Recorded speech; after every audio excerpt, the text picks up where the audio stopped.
जमलेल्या सर्व संतगणांना प्रभू येशू ख्रिस्ताच्या नावामध्ये अभिवादन करतो आणि आजच्या दिवसाबद्दल त्याला धन्यवाद देत त्याचे आभार मानतो.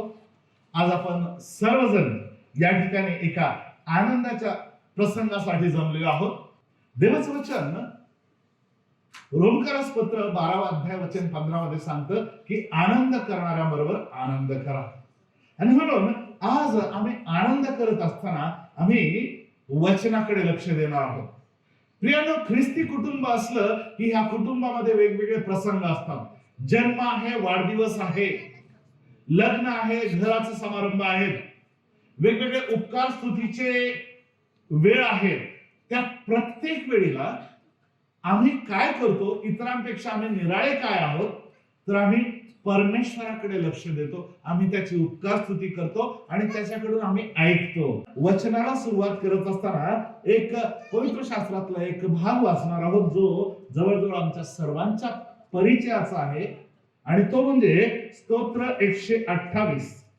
मी संपूर्ण स्तोत्र 6 वचन आहेत तुमच्यासाठी वाचून दाखवत आहे. स्तोत्र 128. जो पुरुष परमेश्वराचे भय धरतो, जो त्याच्या मार्गांनी चालतो, तो धन्य.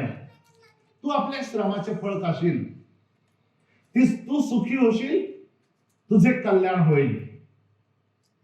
तुझ्या माझघरात तुझी स्त्री सफळ द्राक्षवेलीसारखी होईल. तुझ्या मेजाभोवती तुझी मुले जैतुनाच्या रोप्यासारखी होतील. पहा, परमेश्वराचे भय धरणाऱ्या पुरुषाला असा आशीर्वाद मिळेल. परमेश्वर सियोनेतून तुला आशीर्वाद देव आणि तुझ्या आयुष्याचे सर्व दिवस यरूशलेमचे कल्याण तुझ्या दृष्टीस पडो. तुझ्या मुलांची मुले तुझ्या दृष्टीस पडो. इस्रायलास शांती असो. आणि बरोबर, देवाचं वचन ज्यांना समजबुद्धी आहे त्या सर्वांच्यासाठी आहे, तुमच्या माझ्यासाठी आहे. ते लहान लेकरू आहे, परंतु मी नेहमी म्हणतो की लहान लेकरू आहे म्हणून त्याला खेळायला सोडू नका, वचन ऐकू द्या. आज जी वचन आपण वाचली त्याच्यावरून आमच्या हे लक्षात येईल की परमेश्वर कुटुंबाविषयी बोलतो, पत्नीविषयी बोलतो, घराविषयी बोलतो, आशीर्वादाविषयी बोलतो, लेकराविषयी बोलतो, नातवंडाविषयी बोलतो. त्याचा अर्थ असा आहे की परमेश्वर हा कुटुंब व्यवस्था आहे. कुटुंब व्यवस्था ही परमेश्वराने नेमलेली आहे, किंबहुना कुटुंब व्यवस्था ही परमेश्वराची संकल्पना आहे. आणि म्हणून स्तोत्रामध्ये लिहिलेलं आहे, स्तोत्र 68 आणि वचन 6 मध्ये, की एकटे असलेल्याला परमेश्वर कुटुंब वत्सल करतो. हालेलुया. जो एकटा आहे त्याला परमेश्वर कुटुंब देतो, कारण ही परमेश्वराची योजना आहे. बघा, परमेश्वर देवाने निरनिराळ्या वस्तू बनवल्या, निरनिराळ्या गोष्टी बनवल्या. पृथ्वी, सूर्य, चंद्र, तारे, आकाश सगळं काही बनवलं. जमिनीखाली समुद्र, पाण्यातले सर्व प्राणी, आकाशातले पशु पक्षी, जमिनीवरचे प्राणी, सर्व काही बनवलं. तुम्हाला माहित का, जेव्हा तो उत्पत्तीचा अध्याय 1-2 वाचता तेव्हा प्रत्येक गोष्ट बनवल्यानंतर एक शब्द वापरलेला आहे. तेव्हा परमेश्वराने पाहिले की हे चांगले आहे. तेव्हा परमेश्वराने पाहिले की हे चांगले आहे. तेव्हा परमेश्वराने पाहिले की हे चांगले आहे. परंतु जेव्हा मनुष्य बनवला आणि त्याच्यासाठी त्याची सहकारिणी म्हणजे आदाम आणि हवा बनवले, त्यावेळेला परमेश्वराने वेगळं काहीतरी म्हटलंय. घरी जाऊन तपासून पहा आणि जर वाचाल तर त्या ठिकाणी उत्पत्ती 1:31 मध्ये असा शब्द प्रयोग आहे की परमेश्वराने पाहिले की हे फार चांगले आहे. फरक आहे फक्त एकट्याला बनवलं त्यावेळेला ते चांगलं आहे, परंतु जेव्हा आदाम, क्षमा करा, आणि हवा यांना ज्या वेळेला बनवलं तेव्हा ते फार चांगलं आहे. जेव्हा परमेश्वर देवानं आदामाला बनवलं, हवेला बनवलं, तेव्हा परमेश्वर बायबल मध्ये म्हणतो की फलद्रूप व्हा, बहुगुणित व्हा, पृथ्वी व्यापून टाका. म्हणा, फलद्रूप व्हा, बहुगुणित व्हा, पृथ्वी व्यापून टाका. आणि फक्त आदाम हवालाच नाही तर नोहा आणि त्याच्या पुत्रांना देखील म्हटलं याकोबाला देखील म्हटलं. म्हणजे उत्पत्तीच्या पुस्तकात जवळजवळ 6 वेळेला परमेश्वर देवाने म्हटलं की फलद्रूप व्हा, बहुगुणित व्हा, पृथ्वी व्यापून टाका. म्हणजे कुटुंब ही परमेश्वराची योजना आहे. आणि ह्या कुटुंबामध्ये कोण राहतं, तर कुटुंबामध्ये विवाहाच्या, रक्ताच्या किंवा दत्तकपणाच्या नात्याने एकत्र बांधलेले लोक एकाच घरामध्ये राहून, समाजामध्ये ज्यांना पती पत्नी, आई वडील, मुले, भावंडे म्हणून स्थान असते, असा एकमेकांशी संबंध असलेल्या लोकांचा समूह म्हणजे कुटुंब. आता जेव्हा परमेश्वर म्हटला की बहुगुणित व्हा, फलद्रूप व्हा, पृथ्वी व्यापून टाका, त्यावेळेला त्याची इच्छा आहे. आम्हाला समजतं की देवाला कुटुंब आवडतं. कशावरून? तर आम्हाला बायबल मधून समजतं. जर आम्ही संत पौलाने करंथी इथल्या लिहिलेल्या मंडळीला लिहिलेलं दुसरं पत्र वाचलं, त्याच्या 6वा अध्याय आणि 18व्या वचनामध्ये परमेश्वर देवाचं वचन असं म्हणतं की परमेश्वर म्हणतो, मी तुम्हाला पिता असा होईल, तुम्ही मला पुत्र आणि कन्या असे व्हाल, असे सर्व समर्थ परमेश्वर म्हणतो. आणि म्हणून जेव्हा आम्ही स्तोत्र वाचतो तेव्हा स्तोत्र 127 वचन 3 आणि 4 मध्ये लिहिलेलं आहे. पहा, संतती ही परमेश्वराने दिलेलं धन आहे. काय आहे? म्हणा माझ्या पाठीमागे, संतती. पुढे स्तोत्र 127 वचन 4 म्हणतं की तरुणपणचे मुलगे हे वीराच्या हातातील बाणाप्रमाणे आहे. संतती परमेश्वराने दिलेले धन आणि तरुणपणचे मुलगे वीराच्या हातातील बाणाप्रमाणे आहेत. आणि जर स्तोत्र 28 मगाशी आपण वाचलं, त्याचं 4थं वचन पाहिलं, तर त्यामध्ये लिहिलेलं आहे की परमेश्वराच्या भय धरणाऱ्या पुरुषाला असे आशीर्वाद प्राप्त होतात. हालेलुया. म्हणजे परमेश्वराचं जर भय धरलं तर हे आशीर्वाद आहे. संतती हे धन आहे. आता मला सांगा, तुमच्याकडे धन असलं तर तुम्ही धन कुठे ठेवता? तिजोरीमध्ये ठेवतात. बघा, ज्यांच्याकडे आहे भरपूर ते पटकन बोलतात तिजोरीमध्ये ठेवतात. Hallelujah, God bless you. सांभाळून ठेवता, बरोबर. त्याला जीव लावता, ते कुठं पण टाकत नाही. त्याच्याकडे तुमचं लक्ष असतं, हार सांभाळता आणि योग्य वेळेला योग्य ठिकाणी ते दाखवतं पण. त्याच्यामुळे तुमची शोभा वाढते, बरोबर. संतती तुमचं धन आहे. तुमची लेकरं तुमचं धन आहे. त्यांचा सांभाळ चांगला करायचा, त्यांचं संगोपन चांगलं करायचं आणि योग्य वेळेला ते तुम्हाला भूषणावं असे आहेत. इकडे योग्य वेळेला ते तुमच्यासाठी भूषण असे आहेत. आता हे धन जे आहे याच्याविषयी आणखी एक वचन तुम्ही वाचलेलं असेल, ऐकलं असेल, जिथं तुझं धन. आता समजा धन, तुम्ही सकाळी रविवारी चर्चला गेला आणि धन कुठेतरी गेलं मित्राकडे. तुम्ही चर्च मध्ये गेला, तुमचं लक्ष लागेल का? लक्ष कुठे लागेल? आणि म्हणून जिथं जिथं जाताना लेकरांना घेऊन जा. तुमचं मन लागणार नाही. नाही तर बायबल खोटं नाही, देवाचं वचन फार चांगलं आहे. जिथं तुझं धन तिथं तुझं मन. आणि म्हणून ते धन जवळ ठेवायचं, कुठं पण नाही जाऊ द्यायचं. देवाचं वचन आम्हाला सांगतं की परमेश्वराचे भय धरणाऱ्या पुरुषाला असे आशीर्वाद मिळतात. आता परमेश्वराचं भय म्हणजे काय? तर परमेश्वराचं भय पवित्र शास्त्रामध्ये दिलंय. परमेश्वराचं भय धरणे म्हणजे त्याच्या आज्ञा पाळणे. परमेश्वराचे भय धरणे म्हणजे त्याच्या आज्ञा पाळणे. आणि त्याच्या आज्ञेविषयी आम्हाला पवित्र शास्त्रामध्ये पुष्कळ ठिकाणी लिहिलेले आहे. जर तुमची माझ्यावर प्रीती असेल तर तुम्ही माझ्या आज्ञा पाळाल. योहानकृषी वर्तमान 14 अध्याय 15 वचन. प्रभू येशू ख्रिस्त स्पष्ट सांगतो या ठिकाणी, तुमची माझ्यावर प्रीती असेल तर तुम्ही माझ्या आज्ञा पाळाल. बरं, त्याच्या आज्ञा कुठून समजतील आपल्याला? त्याच्या आज्ञा आम्हाला त्याच्या वचनामधून समजतील, पवित्र शास्त्रामधून समजतील. आणि म्हणून जर देवाचं अंतःकरण समजायचं असेल तर आम्हाला पवित्र शास्त्राकडे वळावं लागेल. बघा ना, तुम्हाला उदाहरण सांगतो. मगाशी मी तुम्हाला सांगितलं, परमेश्वर देवाने आकाश निर्माण केलं, पृथ्वी निर्माण केली, समुद्र निर्माण केले, त्यामध्ये सगळं काही भरलं.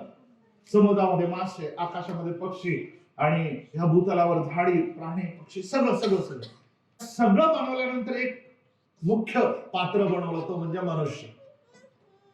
तो मनुष्य बनवल्यानंतर त्याच्या हाती हे सगळं सुपूर्त केलं. सगळं सगळं म्हणजे सगळं. जर तुम्ही स्तोत्र 8 वचन 4, 5, 6 पासून वाचला तर त्यामध्ये लिहिलेलं आहे की मर्त्य मनुष्य तो काय की तू त्याची आठवण करावी. तू त्याला तुझ्या हातच्या सर्व कृतीवरच प्रभुत्व दिलं आहे. तू त्याला गौरव आणि थोरवी देऊन मुकुट मंडित केलेला. तू बनवलेल्या सगळ्या गोष्टीवर त्याला प्रभुत्व दिलं आणि त्या सगळ्यावर त्याला तू सत्ता दिली. त्याच्या पायाखाली सगळं काही ठेवलं, असं स्तोत्र 8 मध्ये म्हटलेलं आहे. म्हणजे देवानं त्या माणसाला जे काही त्याने बनवलं त्याचा राजा केलं. आणि हे सगळं माणसाला दिल्यानंतर बघा, ज्या वेळेला तुमच्याकडे घरात काही वस्तू असतात, तुम्ही टीव्ही घेता, फ्रीज घेता, वॉशिंग मशीन घेता, तर त्याच्याबरोबर एक पुस्तक मिळतं की नाही, ओनर्स मॅन्युअल. त्याच्यामध्ये ही वस्तू कशी वापरायची याचे सगळे इन्स्ट्रक्शन लिहिलेले असतात, बरोबर की नाही. ते जर नाही पाळलं तर हे खराब होणार, किंवा हे बिघडलं तर तिकडे वळतं. हे सगळं ज्या वेळेला देवाने माणसाच्या हाती दिलं ना, तर ते कसं वापरायचं त्याच्यासाठी एक पुस्तिका दिली. पण पुष्कळ वेळेला माणसं याच्याकडे वळत नाही, काहीतरी घोटाळा झाला तरच वळतात. हा आमचा स्वभाव आहे. परंतु आम्ही ह्या सूचनेकडे वळलं पाहिजे. आम्ही बायबल का वाचायला पाहिजे? कारण त्याने आम्हाला दिलेली ती आज्ञा आहे. शत्रू देखील हे जाणतो, शत्रूला देखील माहित आहे, सैतानाला देखील त्याचं वचन माहित आहे ते आपली. आणि म्हणून आम्ही पद्धतशीर, व्यवस्थितपणे, नियमितपणे बायबल वाचन करायलाच हवं, त्याचं अध्ययन करायलाच हवं, ते लक्षात घ्यायलाच हवं. आम्हाला 3 वेळेला जेवण लागतं, आम्हाला संसारातल्या सगळ्या गोष्टी लागतात, आम्हाला ग्रॅज्युएट होईपर्यंत 15, 17, 18 वर्ष शिकतो. दरवर्षी 10 पुस्तकं म्हटले तर 200 पुस्तकं वर्षात आम्ही आयुष्यात शिकतो. कमीत कमी प्रत्येक पुस्तकाचे 100, 200, 1000 रुपये खर्च केले तर किती होत असतील. पण देव किती चांगला आहे तुमच्या आयुष्यभरासाठी. पाळण्यापासून तर पेटीपर्यंत एकच पुस्तक दिलं, एकच. आणि ह्याच्याकडे जर आम्ही लक्ष देत नसू तर जैविक लोकांच्या मध्ये आणि आपल्यामध्ये फरक आहे. आमच्या लेकरांना आम्ही कसं वागवायला पाहिजे, आमच्या लेकरांचं आम्ही संगोपन कसं करायला पाहिजे, ह्या सगळ्या गोष्टी ह्याच्यामध्ये सांगितलेल्या आहेत. हे मॅन्युअल आहे आमच्यासाठी, ही पुस्तिका आहे. तुमच्या जीवनामध्ये पवित्र शास्त्राला काय स्थान आहे स्वतःला विचार. लेकराच्या वाढदिवसानिमित्त आम्ही प्रत्येक जण स्वतः विचार करू. जर आम्ही काही करत नसेल तर आमची लेकरं ते करतील का?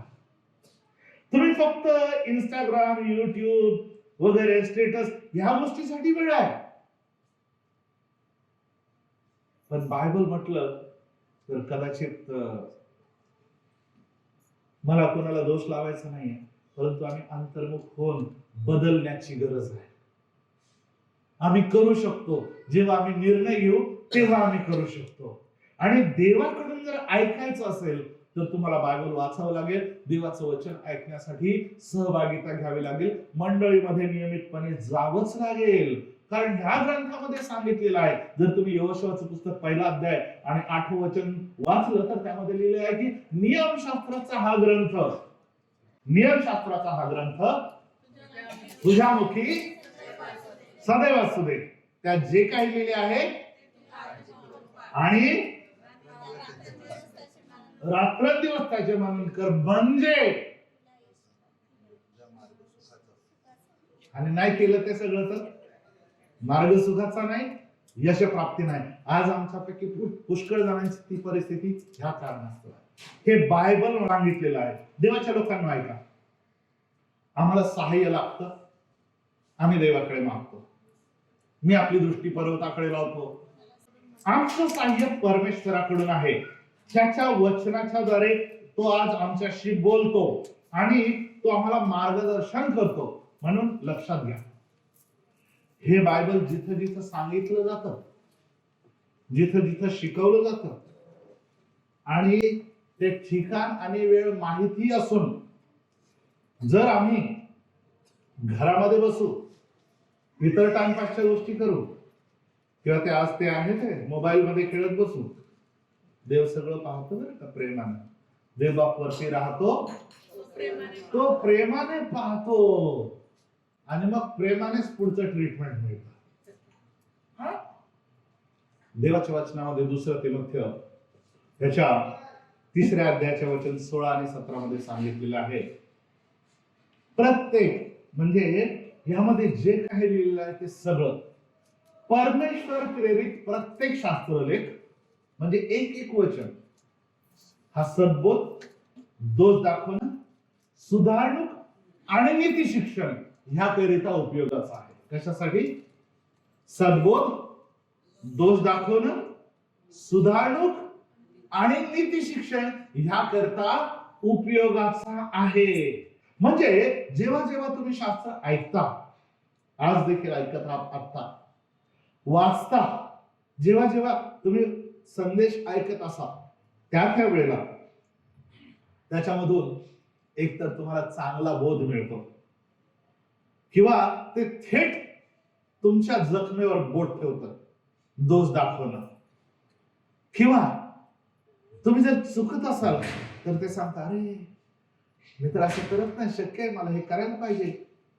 सुधारणूक आणि नीती शिक्षण, 4 गोष्टी, कमीत कमी एक तरी, कधी 2, कधी 3, कधी 4ही गोष्टी आम्हाला शिकतो. आणि म्हणून आम्ही देवाच्या वचनाकडे लक्ष दिलं पाहिजे. बघा, आम्ही घर असतं, घर 4 भिंती म्हणजे घर नसतं. 4 भिंती हॉटेलला पण आहेत, परंतु घर जर आहे तर घर म्हणजे कॉन्क्रीटची इमारत नसते, तर घर म्हणजे जिथं तुम्ही आणि मी, जिथं देवाची लेकरं, जिथं आपल्या कुटुंबातले सदस्य राहतात, त्याला आम्ही घर म्हणतो. आम्ही वेगवेगळ्या स्वभावाचे असताना देवाचे स्वभाव आमच्यामधून दिसून येतात. म्हणजे आमची सहनशीलता, आमचा दयाळूपणा, आमचा उदारपणा, आमची नम्रता, आमची शांती, आमचा निस्वार्थीपणा, आमचं चारित्र्य, आमचं देवगुरूपण, आमचा प्रामाणिकपणा, ह्या सगळ्या गोष्टी आमच्यामधून दिसून येतात. आणि ह्या सगळ्या जर असल्या ना तर त्या कशामुळे येतात माहिती का? देवाच्या वचनाच्या ज्ञानामुळे. देवाच्या वचनाचं ज्ञान जर असेल तर आम्ही ते आमच्या जीवनात आचरणात आणतो, अप्लाय करतो. आणि म्हणूनच नीतिसूत्रामध्ये म्हटलेलं आहे की सुज्ञानाच्या द्वारे घर बांधता येते. हालेलुया. आम्हाला जर सुज्ञान म्हणजे चांगलं ज्ञान असेल तर आम्ही घर टिकवून ठेवतो. घर बांधता येते म्हणजे फक्त विटाच नाही, तर घरातल्या लोकांना आम्ही सगळ्यांना धरून राहू शकतो. किंवा जर आमच्याकडे सुज्ञान असेल तर सुज्ञानाच्या योगे घर बांधता येते, समंजसपणाने ते मजबूत राहते. ज्ञानाच्या योगे त्याच्या खोल्या सर्व प्रकारच्या मोलवान व मनोरम वस्तूंनी भरून जातात. कशाने भरतात? ज्ञानामुळे. कुठलं ज्ञान? देव आणि देवाच्या वचनाचं ज्ञान. आणि म्हणून बघा, जितके जितके लोक तुमच्या माहितीचे ओळखीचे असतील, जितके जितके लोक देवाच्या वचनाकडे वळलेले आहेत, देवाकडे वळलेले आहेत, त्यांची मुख लज्जेने कधीच काळवंडलेली नाही. ही साक्ष आहे देवाची. आणि म्हणून आपण पण का नको? कुटुंबामध्ये समस्या सगळ्यांकडे असतात, पण आमच्यामध्ये प्रीती असेल तर आम्ही शत्रूला वाव देत नाही. काय? आमच्यामध्ये प्रीती असेल तर शत्रूला, प्रीतीचा अभाव म्हणजे शत्रूला वाव. वाव म्हणजे जागा देणं. आम्ही एक लक्षात घ्यावं की स्वार्थीपणा आम्हाला बाजूला ठेवावा. कुटुंबामध्ये मीपणा आला की गर्व आला. जिथं मी मी मी मी आहे ना, माझ्यामुळे असं झालं, माझ्यामुळे तसं झालं, मी असं केलं, मी तसं केलं, जिथं मी आहे तिथं गर्व आला. आणि जिथं गर्व आहे तिथं पतन आहे. जर आम्ही देवाच्या वचनामध्ये पाहिलं, यशायाचं पुस्तक 14 अध्याय 12, 13, 14 ह्या वचनामध्ये 5 वेळेला तो लुसिफर म्हणतो, मी असं करेल, मी तसं करेल, मी तसं करेल, मी देवाच्या सिंहासनापेक्षा मला सगळं काही मिळेल, आणि त्याचं पतन झालं. आणि म्हणून ही पतनाची पायरी असते. नम्रता व परमेश्वराचं भय हे आम्हाला आवश्यक आहे. देवाच्या वचनाप्रमाणे नम्रता व परमेश्वराचं भय याचं पारितोषिक धन, सन्मान आणि जीवन आहे. कुणाला धन नकोय, कुणाला सन्मान, रिस्पेक्ट नकोय, कुणाला चांगलं जीवन नकोय, परंतु ते कशाचं रिवॉर्ड आहे, कशाचा पगार म्हणून आहे, तर नम्रता आणि परमेश्वराचं भय. आणि हे जर आमच्यामध्ये असेल तर आम्ही लेकरांना त्या पद्धतीने वागवू शकतो. आमच्या लेकरांना आम्ही कसं वागवावं, आमच्या लेकरांना जसं आम्ही मोठ्या लोकांशी बोलतो, वागतो, तसंच आजच्या काळामध्ये 2026 म्हणजे 21वा शतक लेकरांना मोठ्या माणसासारखं वागवायचं, म्हणजे त्यांना सन्मानाने वागवायचं. जसं आम्ही मोठ्यांचा रिस्पेक्ट करतो तसंच त्यांचा रिस्पेक्ट करायचा. त्यांना काय समजत नाही, जाऊ द्या त्यांना आपण प्रार्थना करू, नाही, प्रार्थना करताना त्यांना बसू द्या, त्यांना कळत नसेल तरी ते ऐकतील, फक्त तुमचं लक्ष देवाच्या वचनाकडे असेल. आम्ही लेकरावर प्रीती करतो, पण लक्षात घ्या, देव प्रथम स्थानी आहे. आमच्या कुटुंबामध्ये जर त्रिकोण बघितला तर आमच्या कुटुंबातला सगळ्यात वरचं टोक म्हणजे परमेश्वर देव याचं स्थान प्रथम आहे. आमचं लक्ष परमेश्वराकडे असावं. नंबर 2 म्हणजे आमचं कुटुंब, आणि नंबर 3 म्हणजे आमचं सेवा कार्य किंवा आमचा व्यवसाय जे काही असेल ते. हा त्रिकोण कधीच चुकवायचा नाही. देवाचं वचन चालू असताना लक्ष देवाकडे. कौतुक जरूर करावं लेकरांचं, परंतु आमचं लक्ष परमेश्वराकडे असावं.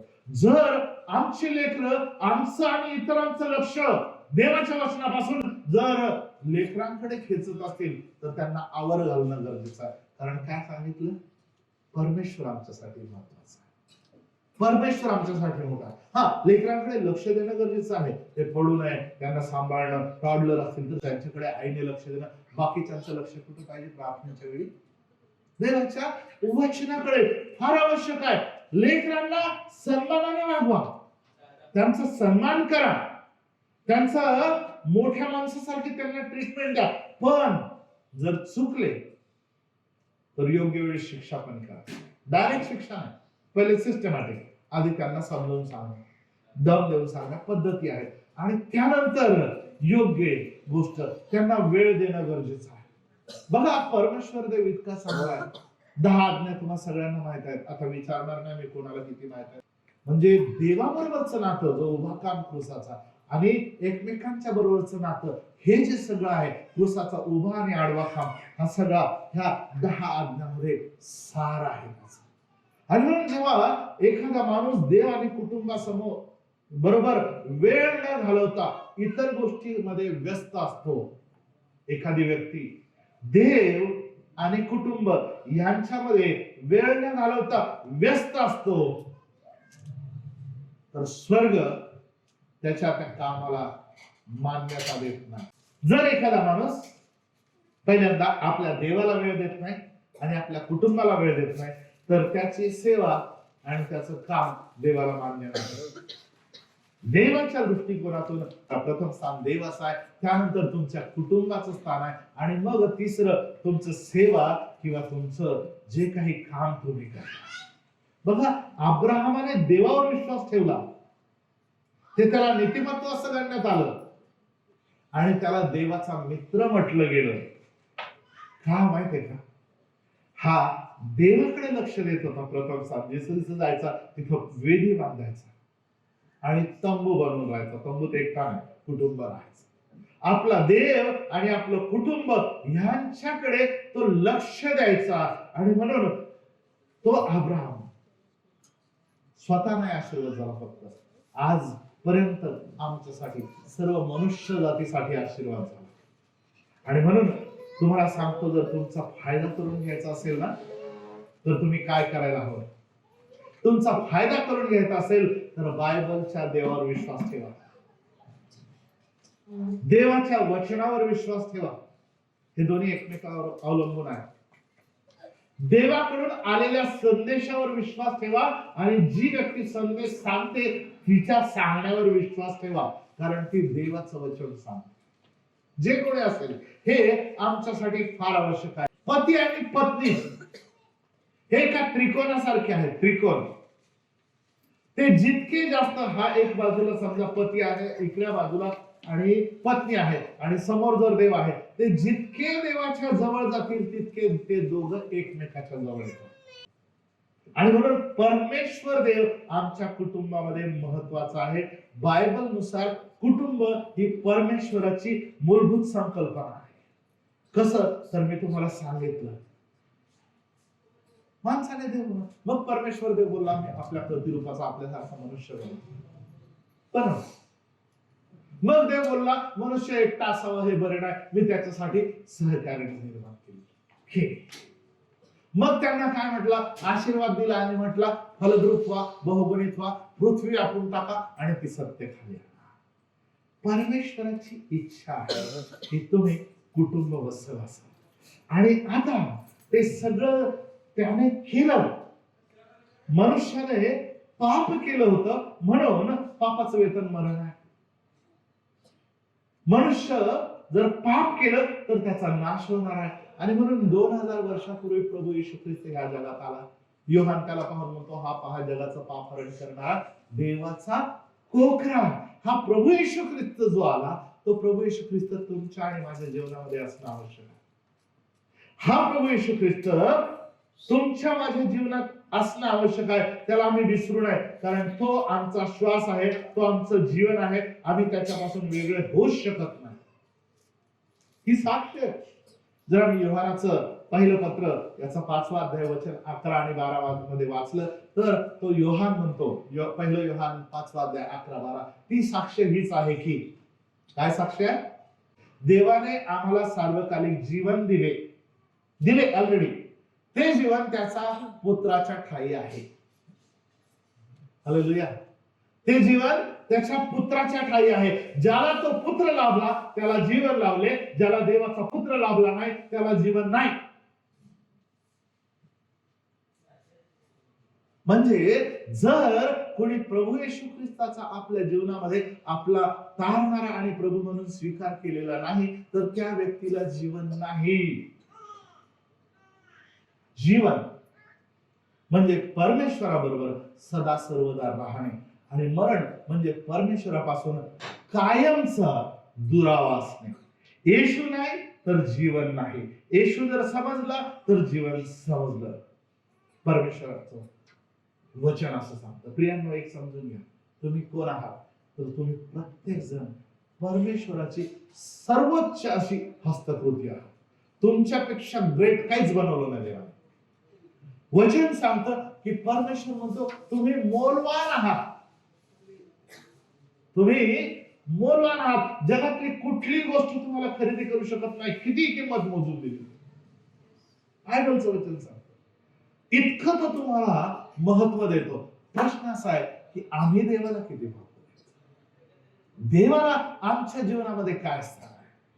तुम्हाला निर्माण करण्यामध्ये देवाचा उद्देश आहे, चांगला उद्देश आहे. तुम्हाला म्हणतो तो फलद्रूप व्हा, बहुगुणित व्हा, पृथ्वी व्यापून टाका, सत्य खाली आणा. आता तुम्हाला देवाने चांगलं काम दिलं, देवाने आशीर्वादित केलं, चांगला पती किंवा चांगली पत्नी दिली, देव आणखी ग्रेशियस लेकर पण दिले. मग लेकरांना चांगले शाळा दिल्या, आम्हाला चांगले घर दिले, सगळं काय दिलं. आमचं काय काम? आता त्या लेकरांना आम्ही देवाच्या भयामध्ये वाढवणं हे आमचं काम आहे. कारण देवाचं वचन सांगतं, नीतिसूत्रे वचन अध्याय 10 आणि वचन 1 मध्ये की मुलगा शहाणा तर बाप सुखी, मुलगा मूर्ख तर आई दुखी. मुलगा शहाणा जर व्हायचा असेल तर ह्याच्यात शहाणपणा आणि हे त्याला सांगण्याची गरज आहे. शहाणा मुलगा बापाला आनंद देतो, मूर्ख मनुष्य आपल्या आईला दुःख देतो. हे देवाचं वचन नीतिसूत्रे 15-20 मध्ये सांगितलेलं आहे. शहाणा मुलगा बापाला आनंद देतो, मूर्ख मुलगा आईला तुच्छ लेखतो. देवाच्या लोकांनो, तुम्ही आज इथून जात असताना काय बरोबर घेऊन जा. आम्ही ऐकलं देवाचं वचन वाचायला पाहिजे, प्रभूमध्ये राहायला पाहिजे, लेकरांना शिकवलं पाहिजे, लेकरांचं संगोपन हे जाणीवपूर्वक केलं पाहिजे. नंबर 1 गोष्ट, लेकराला देवाचं भय बाळगणारं बनवा. आणि दुसरी गोष्ट, लेकरांना स्वावलंबी बनवा. माणसाने सारं जग मिळवलं आणि आपल्या आत्माचा नाश करून घेतला तर त्याला काय लाभ. पण जर तुम्ही देवाच्या वचनामध्ये लेकरांना वाढवलंय आणि ती लेकरं सत्यामध्ये चालतात असं जर तुम्हाला कळालं तर किती मोठा तुम्हाला आनंद आहे. योहान आपल्या पत्रामध्ये म्हणतो की माझी मुले सत्यात चालतात हे पाहून मला जेवढा आनंद होतो तेवढा दुसरा कशानेच होत नाही. आपली मुलं किती सत्यामध्ये, सत्य कोण आहे? सत्यामध्ये चालतात म्हणजे काय? प्रभू येशू ख्रिस्त सत्य आहे. त्याने म्हटलं ना, मार्ग सत्य आणि जीवन येशू मध्ये चालतात हे आम्ही पाहिलं पाहिजे. लक्षात घ्या, शेवटी जाता जाता सांगतो, तुमची मुलं तुमची अनुकरण करतात. तुमची मुलं तुमचं अनुकरण करतात. तुम्ही चर्चला जात नाही आणि तुम्ही असा विचार कराल की एके दिवशी अचानक तुमचा मुलगा दर रविवारी चर्चला जायला लागेल, सॉरी कधीच जाणार नाही, कारण त्याने तुम्हाला पाहिलेलं आहे तुम्ही काय करता. जर तुम्हाला वाटत असेल तुमच्या लेकरांनी नियमित बायबल वाचावं, प्रार्थना करावी, तर तुम्हाला पाहतो, ती तुम्हाला पाहते आणि म्हणून आम्ही अनुकरण करतो. 3-4 वचन सांगतो आणि थांबतो की बापांनो मुलांना चिरडी सांगू नका, देवाचं वचन सांगतो. आशा असेल तर मुलाला शासन कर, देवाचं वचन सांगतो. पुष्कळ आई वडील योग्य वेळेला लेकरांना शिक्षा करत नाहीत, परंतु नंतर पछतावा येतो, परंतु परिस्थिती परत सरळ करता येत नाही. योग्य वेळेला मुलाच्या स्थितीस अनुरूप असं शिक्षण त्याला दे, असं नीतिवचन 22:6 मध्ये सांगितलं. शिक्षा करण्यास अनमान करू नका असं देवाचं वचन आम्हाला सांगतं. देवाच्या वचनाला लेकराच्या अंतःकरणामध्ये पूर्णपणे बिंबवा. जसं सांगितलं ना, नियमशास्त्राचा हा ग्रंथ तुझ्या मुखी सदैव असू दे सांगितलेलं आहे. म्हणजे हे सोडून आम्हाला दुसरं काही सुचलंच नाही पाहिजे असं कसं. 24/7 रात्रंदिवस म्हणजे 24/7, दुसरं काय सुचलं नाही पाहिजे. कायम आम्ही त्यातच पाहिजे. काम धंदा करायचा, खायला प्यायला लागतं. लेकरांना देवाच्या वचनामधून गोष्टी सांगा, त्यांना मोठ्यासारखं वागवा, आज्ञा पाळायला शिकवा. आज्ञा पाळली, चांगलं काम केलं तर बक्षीस द्या, आणि ऐकलं नाही तर हे जर नाही केलं तर हे मिळणार नाही सांगा, शिकवा. आणि जर कधी कधी शिक्षा देणं गरजेचं आहे, क्रूर वागू नका, लक्षात ठेवा. त्यांना वेळ द्या, नैतिक सामाजिक एकनिष्ठतेचं शिकवण द्या. तुमचे शब्द आणि तुमचं आचरण यामधून त्यांना बोध घेऊ द्या. सैतानाचं सापळं कसं असतं ते त्यांना शिकवा, ते कसं चुकवायला पाहिजे ते त्यांना शिकवा. शुद्ध सरळ वर्तणूक आणि विश्वासू जीवन काय आहे हे त्यांना शिकवा. आणि सगळ्यात महत्वाचं, देवाशी आणि लोकांशी प्रामाणिक राहायला तुमच्या लेकरांना शिकवा. तरुण लेकरांना वचनामधून मार्गदर्शन द्या. आज इवानचा वाढदिवस साजरा करत असताना हेच सांगेल की देवाशी आणि देवाच्या लोकांशी 100% प्रामाणिक राहा. जर देवाचे आशीर्वाद तुम्हाला खेचून आणायचे असतील, देवाच्या लोकांकडे पाहता ना, किती चांगलं धन्यवाद देता ना देवाला, किती चांगलं त्यांचं चाललंय, त्याचं कारण आहे देवाशी आणि देवाच्या लोकांशी 100% आज इथून जात असताना आम्ही तो निर्णय घेऊया. इवानचा वाढदिवस साजरा करत असताना आम्ही देवाचं वचन ऐकलेलं आहे, देवाचं वचन आमच्यापर्यंत थेट आलेलं आहे. जेव्हा देवाचं वचन आमच्यापर्यंत थेट येतं ना, दुसऱ्या भाषेत त्याला असं म्हटलं जातं की देव माझ्याशी बोलला. काय म्हटलं जातं? देव माझ्याशी. आता ऐकायचं की नाही ऐकायचं त्या, पण देव निश्चित बोलतो. आज त्या लेकराचा वाढदिवस साजरा करत असताना लेकराला त्याच्या आई वडिलांना 5व्या वाढदिवसानिमित्त इवानला आम्ही शुभेच्छा देत असताना त्याच्यासाठी हीच प्रार्थना करूया की प्रभू, हे लेकरू तुझ्या इच्छेच्या कक्षेत असू दे, इवानला तुझ्या दूतांचं संरक्षण असू दे, ह्या लेकराचं वाढ जी आहे प्रभू येशू ख्रिस्ताच्या ज्ञानात आणि देवाच्या आणि माणसाच्या कृपेत बुद्धीने आणि शरीराने वाढत गेला, तसं ह्या लेकराचं फिजिकली आणि स्पिरिच्युअली वाढ होते तुझ्या ज्ञानामध्ये, तुझ्या भयामध्ये, तुझ्या आणि लोकांच्या कृपेमध्ये होते. आणि प्रभू तू यायला उशीर असेल तर ह्या लेकराचा तुझा गौरव ह्या लेकराकडून करून घे. त्याला सर्व वाईटापासून सावध आणि प्रभू तुझं गुणगौरव आम्हाला करण्यासाठी अनेक संधी दे. डोळे